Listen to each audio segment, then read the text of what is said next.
সকলোকে পুনৰবাৰ স্বাগতম জনাইছোঁ আসাম কিশোৰ চেনেলটোলৈ। আজি এইটো ভিডিঅ'ত আমি এডুকেশ্যনৰ 2019ৰ পৰা আৰম্ভ কৰি 2024লৈকে যিমানবোৰ 2 মাৰ্কছৰ কুৱেশ্যনছ আহিছে সেইবিলাকৰ উত্তৰ। তো বলা পলম নকৰাকৈ ভিডিঅ'টো আৰম্ভ কৰোঁ। 2019 চনত অহা প্ৰথম প্ৰশ্নটো হৈছে অসমৰ মাধ্যমিক শিক্ষাৰ দুটা সমস্যাৰ বিষয়ে লিখা। ইয়াত দিয়া আছে, ধুনীয়াকৈ লিখি ল'ব। তাৰ পিছৰ প্ৰশ্নটো হৈছে অসমৰ মাধ্যমিক শিক্ষাৰ কোঠাৰী আয়োগৰ পৰামৰ্শ দুটা উল্লেখযোগ্য প্ৰভাৱ উল্লেখ কৰা। ইয়াৰো এনচাৰটো ইয়াত ধুনীয়াকৈ দিয়া হৈছে। মই শ্ল'লি স্ক্ৰল ডাউন কৰি গৈছোঁ, আপোনালোকে ভিডিঅ'টো পজ কৰিকে লিখি ল'ব। তাৰ পিছৰ প্ৰশ্নটো হৈছে অগতানুগতিক শিক্ষাৰ আনুষ্ঠানিক শিক্ষাৰ পৰিপূৰক বুলি কিয় কোৱা হয়, দুটা কাৰণ লিখা। ইয়াৰো দুইটা কাৰণ ইয়াত ধুনীয়াকৈ দিয়া হৈছে, আপোনালোকে ভিডিঅ'টো পজ কৰিকে লিখি ল'ব। তাৰ পিছৰ প্ৰশ্নটো হৈছে পৰিৱেশ শিক্ষাৰ যিকোনো দুটা নীতি লিখা।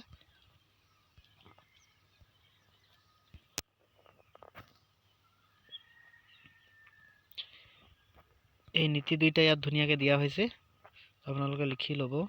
তাৰ পিছৰ প্ৰশ্নটো হয় তলৰ প্ৰবাদ কেইটা কোনকেইটাক শিক্ষণ নীতিৰ লগত জড়িত উল্লেখ কৰা।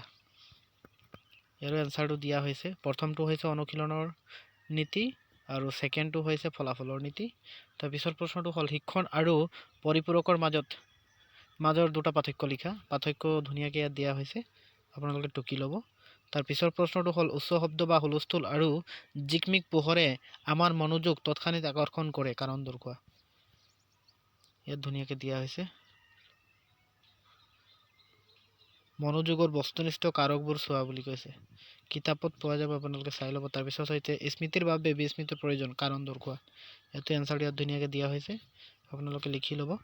তাৰপিছত লেখচিত্ৰৰ দুটা প্ৰকাৰ উল্লেখ কৰা। লেখচিত্ৰৰ দুটা প্ৰকাৰ ইয়াত ধুনীয়াকৈ দিয়া হৈছে। এটা হৈছে আয়চিত্ৰ আৰু বাৰম্বাৰতা বহুভুজ। তাৰ পিছৰ প্ৰশ্নটো হৈছে 2020 চনৰ পৰা অহা প্ৰশ্নসমূহ ইয়াৰ পৰা আৰম্ভ হৈছে। মাধ্যমিক শিক্ষাৰ লক্ষ্য সম্পৰ্কে 1952-1953 চনৰ মাধ্যমিক শিক্ষা আয়োগে আগবঢ়োৱা দুটা পৰামৰ্শ ইয়াত ধুনীয়াকৈ দিয়া হৈছে, লিখি ল'ব। তাৰপিছত মাধ্যমিক শিক্ষাৰ সম্পৰ্কে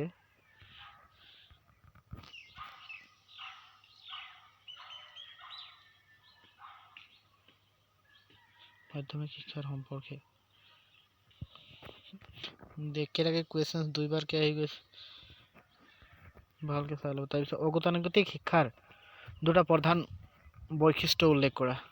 ইয়াত ধুনীয়াকৈ দিয়া হৈছে, উত্তৰটো টুকি ল'ব। তাৰপিছত বৰ্তমান সমাজৰ বাবে দূৰশিক্ষা কিয় গুৰুত্বপূৰ্ণ। দূৰশিক্ষা কিয় গুৰুত্বপূৰ্ণ ইয়াত ধুনীয়াকৈ দিয়া হৈছে, আপোনালোকে টুকি ল'ব।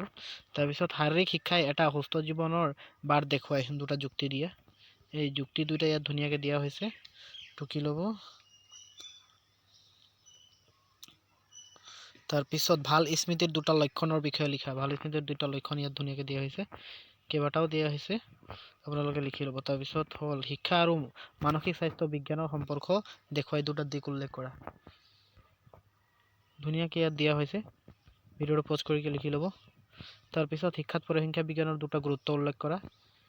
ইয়াত ধুনীয়াকৈ দিয়া হৈছে, লিখি ল'ব। তাৰপিছত তলত দিয়া তথ্যসমূহৰ পৰা গড় আৰু মধ্যমা নিৰ্ণয় কৰা। ইয়াত ধুনীয়াকৈ অংকটো কৰা আছে, আপোনালোকে ভিডিঅ'টো পজ কৰি লিখি ল'ব। তাৰপিছত এইটো অংকৰ পৰা আৰম্ভ হৈছে 2022 চনত অহা প্ৰশ্নৰ উত্তৰসমূহ। প্ৰথম প্ৰশ্নটো হৈছে মাধ্যমিক শিক্ষাৰ লক্ষ্য সম্পৰ্কে মডেলীয়া আয়োগৰ আগবঢ়োৱা দুটা পৰামৰ্শ উল্লেখ কৰা। এই পৰামৰ্শ দুইটা ইয়াত ধুনীয়াকৈ দিয়া হৈছে, লিখি ল'ব। শিক্ষা আৰু উৎপাদনমুখিতা সম্পৰ্কে কোঠাৰী আয়োগে আগবঢ়োৱা দুটা পৰামৰ্শ। এই পৰামৰ্শ দুইটাও ইয়াত ধুনীয়াকৈ দিয়া হৈছে, লিখি ল'ব। তাৰপিছত অগতানুগতিক শিক্ষাৰ দুটা উদ্দেশ্য উল্লেখ কৰা। তাৰপিছত দূৰ শিক্ষাৰ দুটা তাৎপৰ্যপূৰ্ণ দিশ উল্লেখ কৰা। ধুনীয়াকৈ দিয়া আছে, লিখি ল'ব। পৰিৱেশ শিক্ষাৰ দুটা নীতি উল্লেখ কৰা, দিয়া আছে, লিখি ল'ব। তাৰপিছত মূল্যবোধৰ শিক্ষা বুলিলে কি বুজা। তাৰপিছত প্ৰশ্নটো হৈছে পৰিপক্কতা আৰু শিক্ষণৰ মাজত থকা দুটা পাৰ্থক্য উল্লেখ কৰা, দিয়া আছে, লিখি ল'ব। বিস্মৃতিৰ দুটা মানসিক কাৰণ উল্লেখ কৰা, দিয়া আছে। তাৰপিছত এজন ব্যক্তিৰ আগ্ৰহক প্ৰভাৱিত কৰিব পৰা দুটা উৎস বা উৎপাদন লিখা উল্লেখ কৰা, দিয়া আছে, লিখি ল'ব। তাৰ পিছৰ প্ৰশ্নটো হৈছে মানসিকভাৱে স্বাস্থ্যৱান লোক এজনৰ থাকিবলগীয়া দুটা সামাজিক গুণ উল্লেখ কৰা, ধুনীয়াকৈ দিয়া হৈছে, লিখি ল'ব। বাৰম্বাৰতা বিভাজন তালিকা শ্ৰেণীকৰণ বা প্ৰস্তুত কৰোঁতে তুমি মানি চলিব লগা যিকোনো দুটা অস্তৰ উল্লেখ কৰা। ইয়াৰ অস্তৰ দুটা ধুনীয়াকৈ দিয়া হৈছে, লিখি ল'ব। তাৰ পিছৰ প্ৰশ্নটো হৈছে তলত দিয়া তথ্য ৰাশিৰ পৰা গড় আৰু মধ্যমা নিৰ্ণয় কৰা। ধুনীয়াকৈ ইয়াত উত্তৰটো কৰা হৈছে, আপোনালোকে টুকি ল'ব। এইটো অংশৰ পৰা আৰম্ভ হৈছে 2023 চনত অহা প্ৰশ্নৰ উত্তৰসমূহ। ছাত্ৰ ছাত্ৰীৰ ব্যক্তিত্ব বিকাশৰ বাবে মাধ্যমিক শিক্ষা আয়োগে আগবঢ়োৱা দুটা পৰামৰ্শ উল্লেখ কৰা। এই পৰামৰ্শ দুটা ইয়াত ধুনীয়াকৈ দিয়া হৈছে, লিখি ল'ব। ভাৰতবৰ্ষত মাধ্যমিক শিক্ষাক বৃত্তিমুখীকৰণৰ দুটা প্ৰয়োজনীয়তা উল্লেখ কৰা। এই প্ৰয়োজনীয়তা দুটা ইয়াত ধুনীয়াকৈ দিয়া আছে, লিখি ল'ব। পত্ৰ আৰু ডাকযোগে দিয়া শিক্ষাৰ দুটা সুবিধা উল্লেখ কৰা। এই সুবিধা দুটা ইয়াত দিয়া আছে, লিখি ল'ব। তাৰপিছত পৰিৱেশ শিক্ষাৰ দুটা উদ্দেশ্য উল্লেখ কৰা। তাৰপিছৰ প্ৰশ্নটো হৈছে মহিলা সবলীকৰণৰ ধাৰণাটো ব্যাখ্যা কৰা। ইয়াৰ ধাৰণাটো ধুনীয়াকৈ ব্যাখ্যা কৰা হৈছে, লিখি ল'ব। শিক্ষণৰ সংযোগ বা তত্ত্ব কি? ইয়াৰ উত্তৰটো ধুনীয়াকৈ দিয়া আছে। তাৰপিছৰ প্ৰশ্নটো হৈছে স্মৃতি প্ৰক্ৰিয়াৰ লগত জড়িত যিকোনো দুটা পৰ্যায়ৰ বা স্তৰ উল্লেখ কৰা বুলি কৈছে। ধুনীয়াকৈ দিয়া আছে, লিখি ল'ব। মানসিক স্বাস্থ্য বিজ্ঞানৰ দুটা উদ্দেশ্য উল্লেখ কৰা। তাৰপিছৰ প্ৰশ্নটো হৈছে তলত দিয়া ৰাশিৰ পৰা গড় আৰু বহুলক নিৰ্ণয় কৰা। ইয়াৰ ধুনীয়াকৈ অংকটো কৰা আছে, আপোনালোকে টুকি ল'ব। তাৰপিছৰ প্ৰশ্নটো হৈছে কেন্দ্ৰীয় প্ৰৱণতা জোখাৰ হিচাপে গড়ৰ দুটা সুবিধা উল্লেখ কৰিব কৈছে। এই সুবিধা দুটা ধুনীয়াকৈ দিয়া আছে।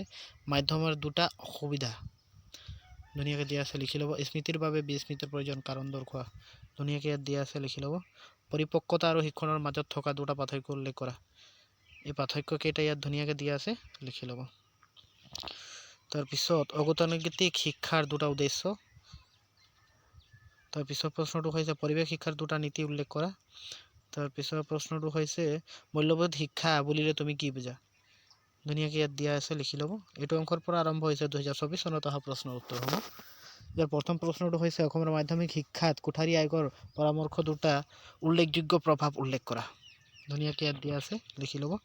অগতানুগতিক শিক্ষাৰ দুটা গুৰুত্ব বা প্ৰয়োজনীয়তা উল্লেখ কৰিব কৈছে। ইয়াত ধুনীয়াকৈ দিয়া আছে, লিখি ল'ব। আনুষ্ঠানিক আৰু অগতানুগতিক শিক্ষাৰ মাজত থকা দুটা পাৰ্থক্য উল্লেখ কৰিব কৈছে। পাৰ্থক্য দুটা ইয়াত ধুনীয়াকৈ দিয়া আছে, লিখি ল'ব। তাৰপিছৰ প্ৰশ্নটো হৈছে জনসংখ্যা শিক্ষাৰ দুটা প্ৰয়োজনীয়তা আৰু গুৰুত্ব উল্লেখ কৰা।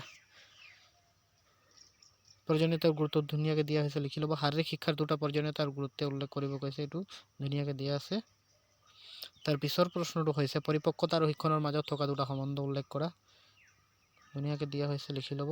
শিক্ষণৰ দুটা অভ্যন্তৰীণ বা ব্যক্তিনিষ্ঠ চৰ্ত উল্লেখ কৰা।